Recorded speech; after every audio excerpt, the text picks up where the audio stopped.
Hello my dear students. जो last class में हमने कुछ न्यूमेरिकल सॉल्व किए थे और उसके आगे के जो क्वेश्चंस कुछ पूछे गए हैं वो क्वेश्चंस हम आज डिस्कस करेंगे। जैसे खास तौर से बल आघूर्ण वाला टॉपिक जो हमने पढ़ा कि जो विद्युत द्विध्रुव पर बल आघूर्ण कितना लगता है उसके लिए फॉर्मूला कौन सा यूज़ करते हैं, वो भी हम उस पर आधारित क्वेश्चन सॉल्व करेंगे। उसके अलावा जैसे कुछ क्वेश्चंस हमें यहाँ पे आवेशों से संबंधित करने हैं, तो सबसे पहले हम बात करते हैं। एक क्वेश्चन तो मैं दे रखा है कि द्विध्रुव विद्युत द्विध्रुव के लिए है, विद्युत द्विध्रुव आघूर्ण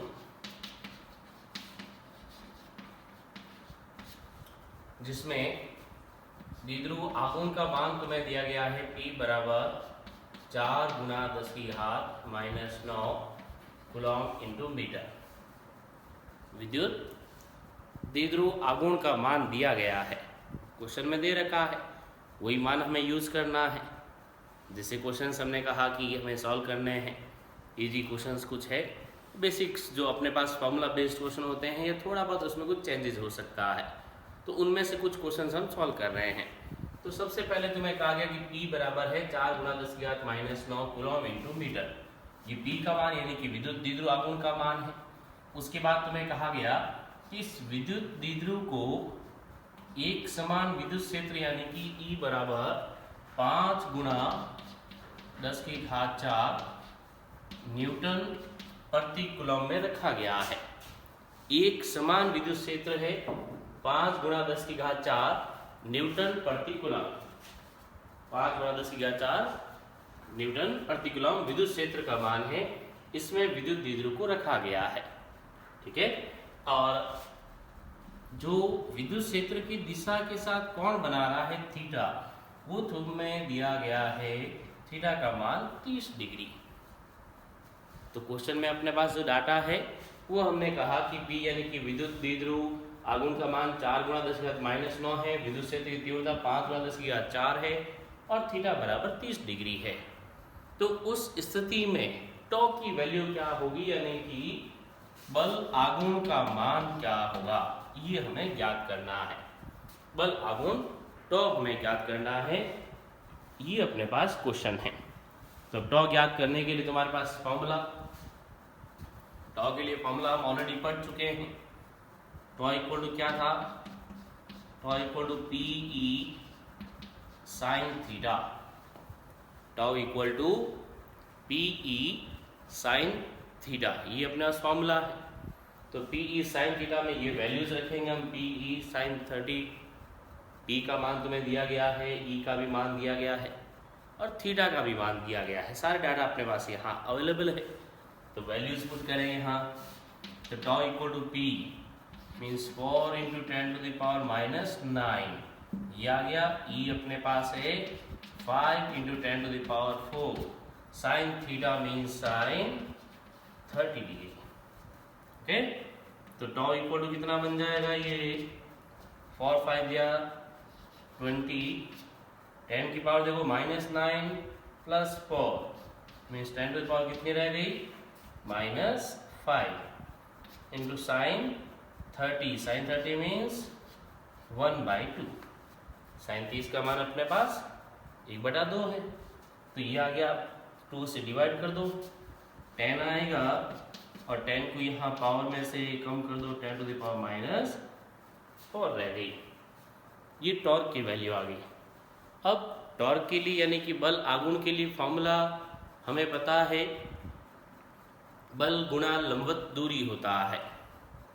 11वीं क्लास में भी हमने ये पढ़ा है, बल गुणा लंबवत दूरी। तो उसके लिए मात्रक क्या लिखेंगे, तो बल फोर्स के लिए हम न्यूटन लिखते हैं और दूरी के लिए हम मीटर लिखते हैं। इसका मतलब इसके लिए मात्रक क्या बन जाएगा यहाँ पर, newton into metre. Newton into metre अपने पास इसका मात्रक बन जाएगा। बस सॉल्व हो गया। ये बेसिक क्वेश्चन था, ये सिंपल क्वेश्चन था अपने पास।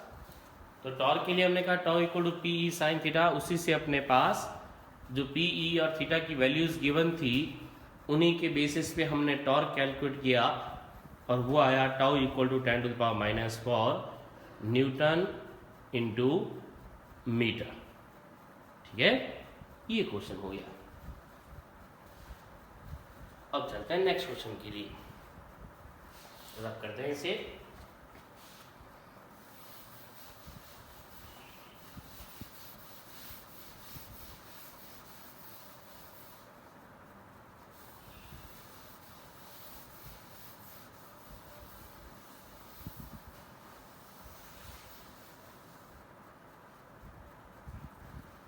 एक क्वेश्चन थोड़ा एक अलग क्वेश्चन लेते हैं, थोड़ा सा डिफरेंट क्वेश्चन। ओके, ट्राई करें उसके लिए। मान लो कि तुम्हें सवाल में कहा गया कि दो आवेश है Q1 और Q2, ये दोनों एक दूसरे से 3 मीटर की दूरी पर रखे हुए हैं। इनके बीच की जो दूरी है वो अगर मैं R लिखता हूँ तो वो कितनी है, 3 मीटर है जो बीच की दूरी है। ठीक है, अब Q1 और Q2 कितने हैं ये तुम्हें नहीं कहा गया, तुम्हें उसके साथ साथ एक संबंध दे दिया कि इन दोनों का जो योग है यानी कि Q1 प्लस Q2 का जो मान है वो अपने पास 20 माइक्रोकूलम है। देख, तो तुम्हें कहा गया कि Q1 Q2 दो आवेश है अपने पास, वो दोनों एक दूसरे से 3 मीटर की दूरी पर रखे हुए हैं और उन दोनों का जो योग है Q1 प्लस Q2 है वो अपने पास 20 माइक्रोकूलम है, यानी कि उनके मान नहीं है लेकिन उनका योग दे रखा है वो 20 माइक्रोकूलम है। ओके, फिर आगे की अगर हम बात करते हैं तो तुम्हें कहा गया कि ये दोनों आवेश जो है Q1 Q2 ये एक दूसरे पर प्रतिकर्षण बल आरोपित करते हैं। अगर प्रतिकर्षण बल की बात कही गई तो हम सीधा कह सकते हैं कि या तो दोनों धनात्मक है या फिर दोनों ऋणात्मक है, क्योंकि समान आवेश एक दूसरे को प्रतिकर्षित करते हैं। तो आगे वो अपने पास वैल्यूज आ जाएगी Q1 Q2 की, लेकिन कहा कि वो दोनों एक दूसरे पर प्रतिकर्षण बल आरोपित करते हैं और उस बल का मान तुम्हें दिया गया, F की वैल्यू दी गई 0.075 न्यूटन। तो बताओ कि Q1 की वैल्यू क्या होगी और Q2 की वैल्यू क्या होगी। Q1 Q2 दोनों तुम्हें फाइंड करने हैं, दोनों के मान ज्ञात करने हैं। ओके, R दे दिया, आवेशों के लिए एक संबंध दिया जिसमें कहा गया कि दोनों का योग 20 माइक्रोकूलम के बराबर है और दोनों जो एक दूसरे पर बल लगा रहे हैं F वो है 0.075 न्यूटन। ये अपने पास क्वेश्चन में डाटा दिया गया। अब सॉल्व कैसे करें। जब बात की गई आवेशों के मध्य लगने वाले बल की, आवेशों के मध्य लगने वाले बल की बात कही गई है तो उसका मतलब हमें कूलॉम का फॉर्मूला यूज करना है, कूलॉम नियम काम में लेना है। तो कूलॉम के सूत्रानुसार लिखेंगे हम, कूलॉम के नियमानुसार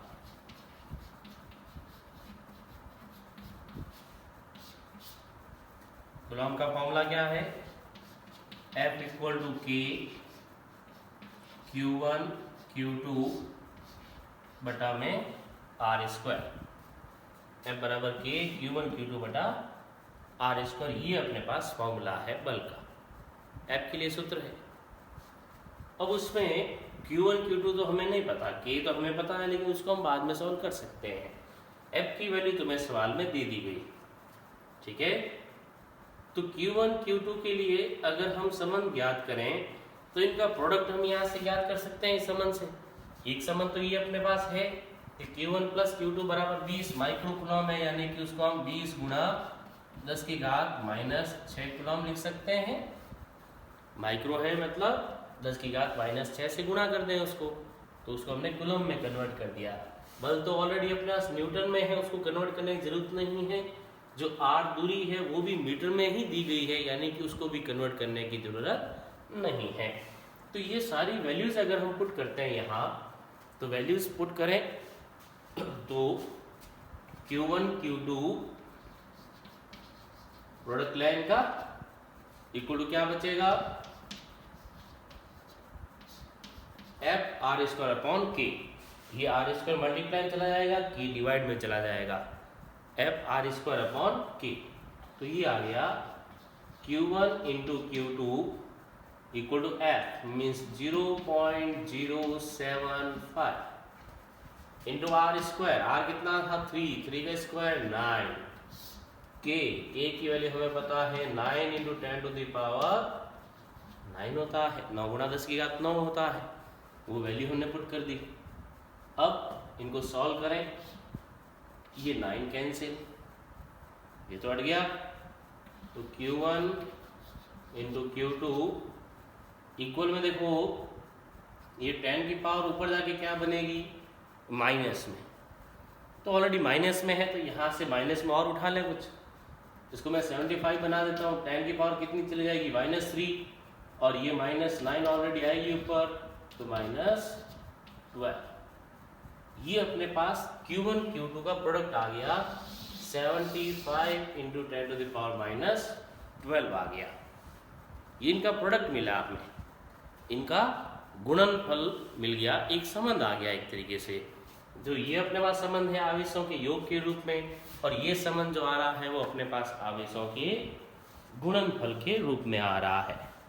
ठीक है, फिर अब क्या करें, तो आगे देखते हैं ये संबंध कहाँ काम में ले सकते हैं, ये संबंध कैसे यूज करें।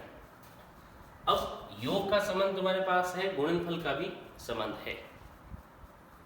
हमारे पास या तो योग के रूप में या गुण या उनके अंतर के रूप में एक समीकरण होता तो हम दोनों को हल करके सीधा मान ज्ञात कर सकते थे। लेकिन अपने पास फिर भी गणितीय सूत्र काम में लिया जा सकता है, और एक गणितीय सूत्र हम यहाँ काम में लेते हैं। इसमें हम कहते हैं कि अगर Q1 माइनस Q2 का होल स्क्वायर लिया जाए तो ये किसके बराबर होगा, होगा Q1 प्लस Q2 का whole square minus 4Q1 Q2 minus 4Q1 Q2। Q1 minus Q2 का होल स्क्वायर बराबर Q1 प्लस Q2 का whole square minus 4Q1 Q2। ये अपने पास गणितीय सूत्र है, ये संबंध काम में ले सकते हैं हम यहाँ पर। ये संबंध हमने क्यों लिया, क्योंकि Q1 प्लस Q2 अपने पास है, Q1 इंटू Q2 भी अपने पास है, ये दोनों हैं अपने पास मान। तो Q1 माइनस Q2 का होल स्क्वायर बराबर Q1 प्लस Q2 कितना था 20 इंटू 10 टू द पावर -6, इसका whole square -4 into Q1 Q2 means ये आ जाएगा देखो 75 into 10 to the power -12। Then Q1 minus Q2 whole square is equal to, square करोगे तो 20 का स्क्वायर कितना हो गया, 20 का स्क्वायर 400 बन गया, इंटू 10 टू द पावर कितनी हो गई -6 का स्क्वायर -12, माइनस ये मल्टीप्लाई करोगे 75 into 4 means 300 into 10 to the power -12। 10 to the power -12 common लोगे तो 400 माइनस 300 मीन्स 100 हो गया। कैलकुलेट करना है इसको, तो Q1 minus Q2 whole square equal to 100 into 10 to the power -12। ये देखो Q1 माइनस Q2 का होल स्क्वायर है, Q1 माइनस Q2 का होल स्क्वायर है। अगर इसका स्क्वायर रूट लिया जाए तो Q1 minus Q2 is equal to 10 into 10 to the power कितनी हो गई -6। ये अपने पास फिर एक इक्वेशन आ गई, इनमें एक संबंध आ गया, ये प्लस के रूप में आ गया, ये अंतर के रूप में आ गया। अब अगर हम दोनों समीकरणों को जोड़ दें, समीकरण 1 व 2 को जोड़ दिया जाए, ये प्लस समीकरण, दोनों को जोड़ने की बात कर रहे हैं हम, समीकरण 1 प्लस समीकरण 2 कर रहे हैं। तो 1 और 2 को जब जोड़ोगे तो यहां से ये अपने पास 20 इंटू 10 टू द पावर -6, उधर है 10 इंटू 10 टू द पावर -6, ये Q1 प्लस Q2, ये Q1 minus Q2, Q1 plus Q2 equal to 20 into 10 to the power -6, Q1 minus Q2 equal to 10 into 10 to the power -6। Q2 तो cancel हो गया, तो Q1 plus Q2 Q1 means 2Q1 हुआ और 2Q1 equal to क्या बनेगा, कितना हो गया ये 30 बन गया, प्लस हो गया इंटू 10 टू द पावर -6। ठीक है, अब Q1 इक्वल टू डिवाइड कर दो तो 15 into 10 to the power -6 coulomb means 15 micro coulomb आ गया। Q1 कितना आ गया अपने पास 15 माइक्रो कूलम। ये जो अपने पास 10 टू द पावर -6 है माइक्रो में, तो Q2 की वैल्यू अपने आप क्या हो गई 20 में से Q1 लेस कर दो मीन्स कितना रह गया 5, इसलिए Q2 बराबर कितना 5 इंटू 10 टू द पावर -6 कुछ ये आ गए Q1 और Q2। ध्यान से देख रहे हैं वापस क्वेश्चन को, जो हमने कहा था कि Q1 Q2 जो दो आवेश है वो एक दूसरे से 3 मीटर की दूरी पर रखे हुए थे, उन दोनों का योग तुम्हें दिया गया था 20 माइक्रोकूलम और वो दोनों एक दूसरे पर जो बल आरोपित कर रहे थे वो 0.075 न्यूटन था। तो तुम्हें बताना था कि Q1 और Q2 दोनों के परिमाण क्या होंगे। वो ज्ञात करने के लिए हमने कहा कि पहले कूलम का नियम काम में लो, F बराबर K Q1 Q2 अपन R स्क्वायर, उससे अपने पास Q1 Q2 में एक संबंध आ गया। फिर हमने ये संबंध काम में लिया, उससे अपने पास Q1 माइनस Q2 आ गया। ये दोनों समीकरण हमने काम में ली तो उन दोनों समीकरणों से अपने पास ये संबंध आ गया। जैसे हमने 1 2 बोला उनको, इसको बोला हमने समीकरण नंबर 1, ये अपने लिए फर्स्ट इक्वेशन थी और ये वाली अपने लिए सेकंड इक्वेशन थी। तो उन दोनों से हमने Q1 Q2 दोनों ज्ञात कर लिए। ओके, नोट कर ले, इसको जल्दी देख लें। नेक्स्ट क्वेश्चन करें फिर।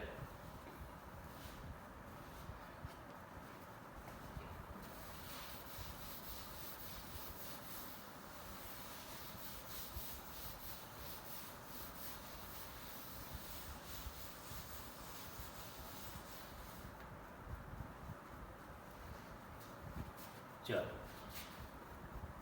अब एक क्वेश्चन हम कर लेते हैं विद्युत द्विध्रुव की अक्ष और निरक्ष पर विद्युत क्षेत्र ज्ञात करने के लिए, कि अगर हमें किसी विद्युत द्विध्रुव के लिए अक्ष और निरक्ष पर विद्युत क्षेत्र की तीव्रता ज्ञात करनी हो, अक्ष पर भी मान ज्ञात करना हो और निरक्ष पर भी मान ज्ञात करना हो तो क्या होगा। ओके, एक क्वेश्चन लेते हैं। मान लें कि अपने पास दो आवेश रखे हुए हैं, एक प्लस का 10 एक माइनस का 10, ठीक है, यूनिट माइक्रोकूलम में है, ये भी माइक्रोकूलम में ये भी माइक्रोकूलम में। ये एक दूसरे से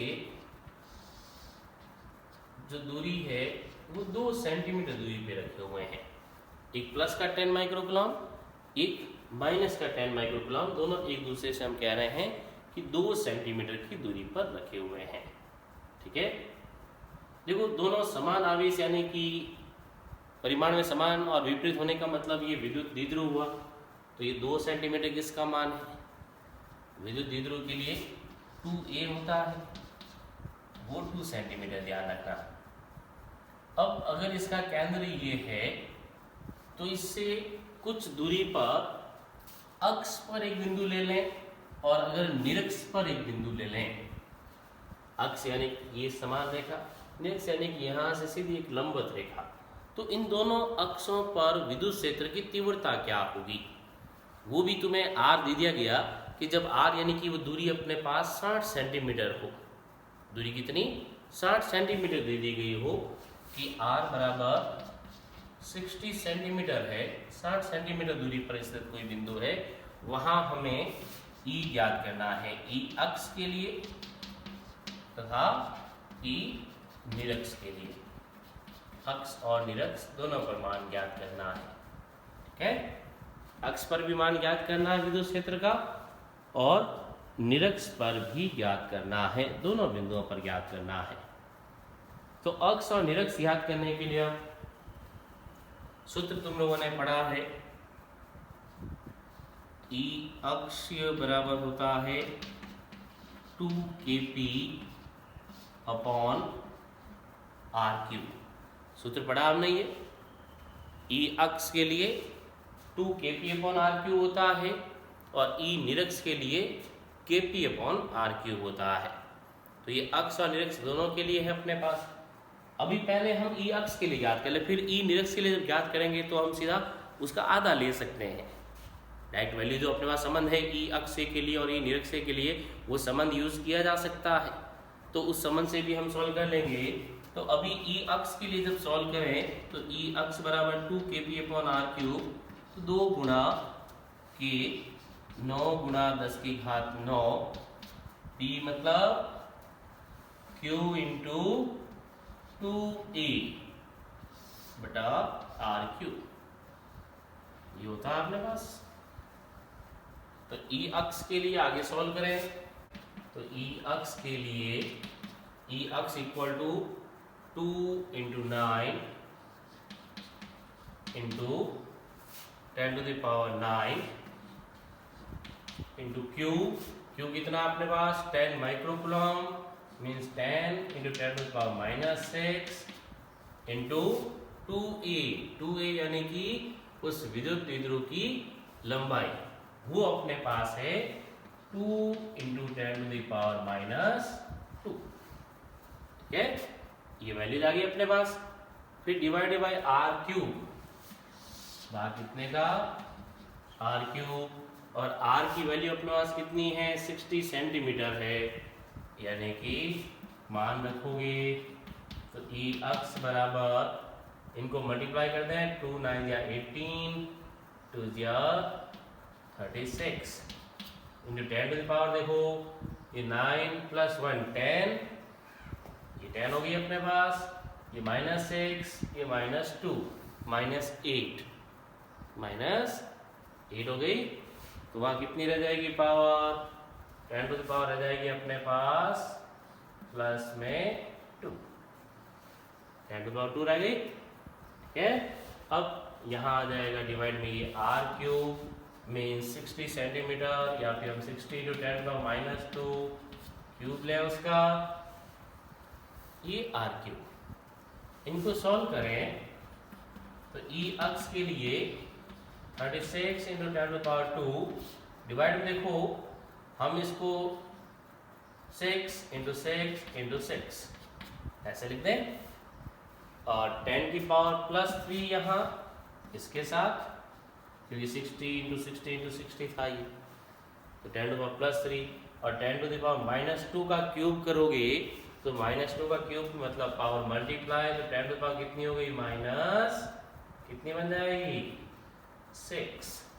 ऐसा क्यों किया, क्योंकि ये 36 अपने पास सीधा कैंसिल हो रहा है।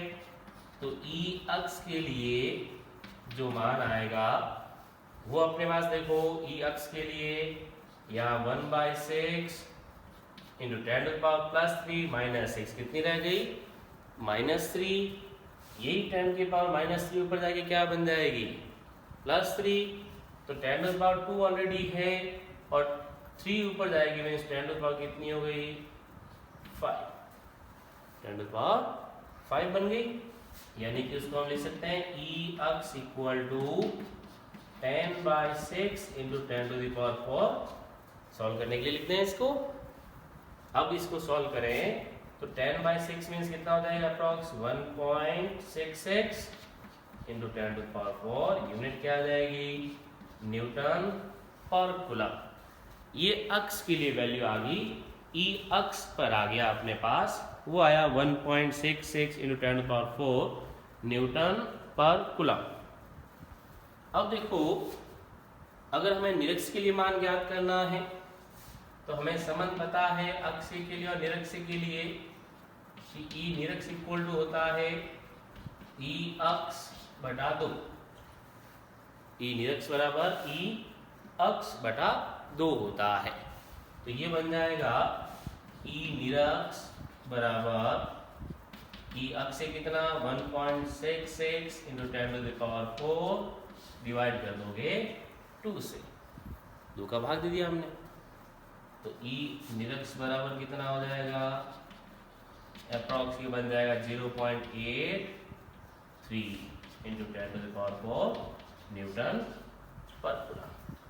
ओके, ये ई अक्ष के लिए और ये वाला ई अपने पास निरक्ष के लिए, ये दोनों वैल्यू आ जाएगी। तो ध्यान रहे, इस तरह से अपने पास विद्युत क्षेत्र की तीव्रता ज्ञात कर सकते हैं हम विद्युत द्विध्रुव की वजह से, और उस विद्युत द्विध्रुव के अक्ष और निरक्ष दोनों पर हम मान ज्ञात कर सकते हैं। ध्यान से देखना है इसको वापस। ओके, तो ये क्वेश्चन हो जाएंगे। अब ये क्वेश्चन मैं तुम्हें दे रहा हूं जो आप लोगों को खुद करना है, ट्राई करें, नहीं तो हम उसको नेक्स्ट क्लास में फिर डिस्कस करेंगे। अगर तुम्हें कहा जाए कि किसी एक समान विद्युत क्षेत्र में, किसी एक समान विद्युत क्षेत्र में प्रोटॉन, न्यूट्रॉन तथा अल्फा कण त्वरित है, गतिशील है, तो उनके त्वरण का अनुपात क्या होगा?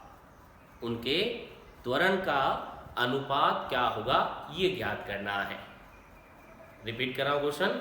यदि एक समान विद्युत क्षेत्र में प्रोटॉन, न्यूट्रॉन तथा अल्फा कण गतिशील है, तो इनके त्वरण का अनुपात क्या होगा, ये क्वेश्चन करें। ओके, बाकी हम नेक्स्ट क्लास में डिस्कस करेंगे।